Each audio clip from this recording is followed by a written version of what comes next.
Yes, my name is Bubbie Starrin. I am the Secretary of Animal Rights Rochester. Who's heard of us?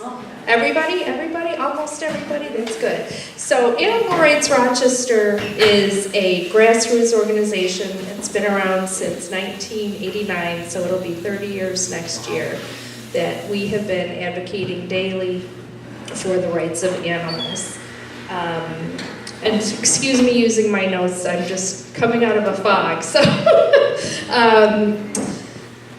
So our vision is liberation for all animals. So what does that mean?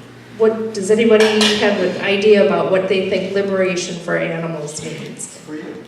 Exactly, freedom. Good treatment, freedom with respect. Yeah, and liberation itself means setting someone free from imprisonment, slavery, or oppression. So that is our vision, is liberation for all animals. And our tenet is that non-human animals have the right to live without fear, pain, suffering, or death caused by human subjugation. It's pretty simple. Animals do not exist for humans to use or exploit in any way for any reason. And AROC makes the choice to advocate daily for the rights of animals, non-human animals. So what do? We do a bunch of different things. So one of the main things when people think of activism, they think protesting. And yes, we do protest. We have very, I think, well-attended, peaceful protests at events that feature exploited animals. We had one of our largest attended events was recently at the professional bull riding event, right? At the War Memorial, we had probably close to 20 activists come out, and we just peacefully hold signs, just kind of trying to raise awareness. You know, we know who we're protesting for. We're doing it for the animals. And the folks walking in, they may just give us a look and we may get a sneer or two, but generally speaking, you know, all we want to do is just kind of start planting seeds. Or as I heard somebody else call it, it's not so much planting seeds, it's putting pieces of the puzzle that fit. So if the puzzle is veganism, each time that somebody encounters something like that, it's another piece going into the puzzle. So whenever that puzzle is completed, we have a vegan. So we are just constantly trying to lay puzzle pieces into that picture. We also do cubes. Does anybody know what a cube is? A cube of truth? So a cube of truth started with Anonymous for the Voiceless, and that is a very, it's a very specific way of demonstrating. It's almost like an art performance. We have a set number of individuals that are holding TV monitors with slaughterhouse footage, with music playing in the background, and they're dressed all in black.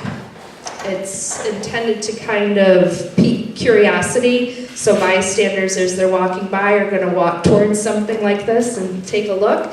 We have other activist volunteers that use the opportunity to engage them in conversation. So that's one of the other things that we do. And then we also do some other fun things like Rock Vegan Life. Does anybody know about that? Yes, somebody? Okay, great. So that is, I think we're doing that on the second Sundays of every month, right? Yes, I think so. Yeah, second Sundays of every month. And what that is, it's kind of like an opportunity, just similar to this, where folks can come together. We have facilitated discussions. Last month we talked about the upcoming holidays, especially for new vegans, how we're going to deal with different family situations and things like that. We talk about food. What? Food? Yeah. So we talk about food, just pretty much anything like that. Michael and Jackie Hakelberg guide those meetings, and we encourage you to check those out and attend at Sunday afternoons. We also, this past year, we did our first vegan living program. That is a free educational program, lasts about a month long. It's 5 Saturdays. We did it 5 Saturdays in a row, so it was a month long. And what that did was pair either new vegans or pre-vegans, the veg curious. We paired those with coaches, one-on-one. So that was a really cool way to do it. So the new vegans had their own personal coach that they could reach out to either by email, by phone, in person.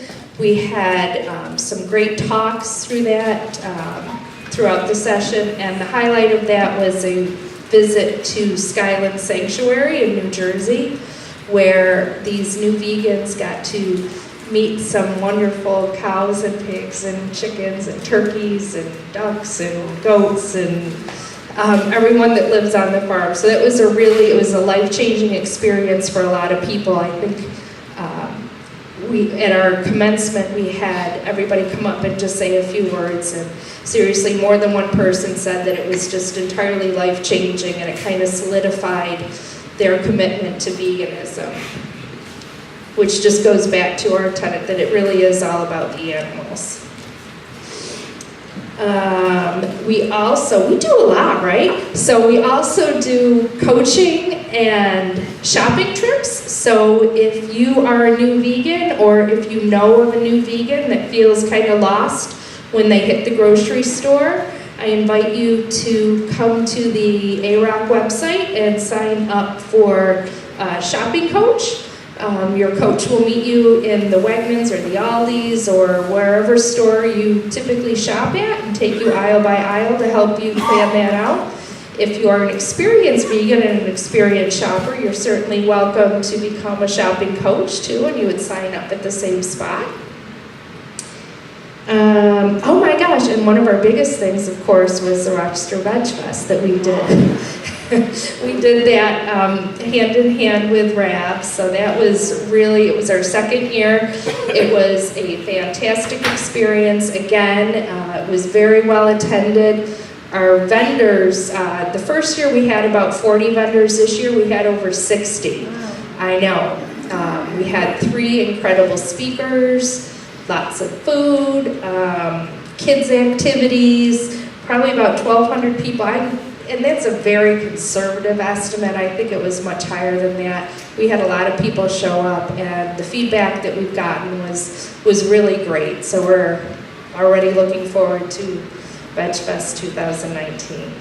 So just as a side note, that takes a lot of work. It takes a lot of work. Like I said, we're starting 2019 now. We plan on having it in the fall again. But so it takes a good year of planning with the core group, and then we also enlisted about 50 or so great community members volunteering their time on the day of the event. So it really does take a village to raise a vegan. So, and then one of the things that we wanted to really kind of talk about today was the Rochester Vegan Community Center. Some of you may remember that it was open for a brief period of time, about 6 months from last fall until the springtime this year. We weren't able to keep it open because we weren't zoned for the things that we wanted to do there. So unfortunately, we had to kind of let that fall by the wayside. We are actively looking for a new place, because what this experience taught us, if nothing else, was that people were really excited about a place to gather. Some of the things that we did there were like cooking classes. We rented it out for birthday parties. We had holiday parties there, yoga, open houses. Would be a great experience or a great place to have some activist training, just some recipe sharing, just anything that you can think of that can be associated with being a vegan in Rochester. That's kind of what we wanted, was just a wonderful, safe, warm, and welcoming space where you could just come and be you. But what we need to know is, if we got this going again, because this again is a lot of work, is this something that the community can get behind? Is this something that the community wants? Is this something that the community is going to be committed to using? and committed to supporting. So I'm hoping that I see yes, yes, yes. And I do see some yeses. I just really want to stress how much that we will absolutely need community support for this. We want people coming to events on a regular basis. We're going to do our best to put out quality events, but we need people to support it. We can have the best facility in the area, but if nobody's using it, then it's no good. So we're really just going to kind of count on the community to rally behind us and help bring this vision forward. So I would encourage everybody to check out the website, arroc.org, ARROC.org, and even if it's a little bit out of your comfort zone, consider coming to the next protest. They're very peaceful, very non-threatening. You don't even have to say a word to anybody. You can just stand there and observe and just stand for the animals. So thank you for your attention. Now I'm going to turn you over to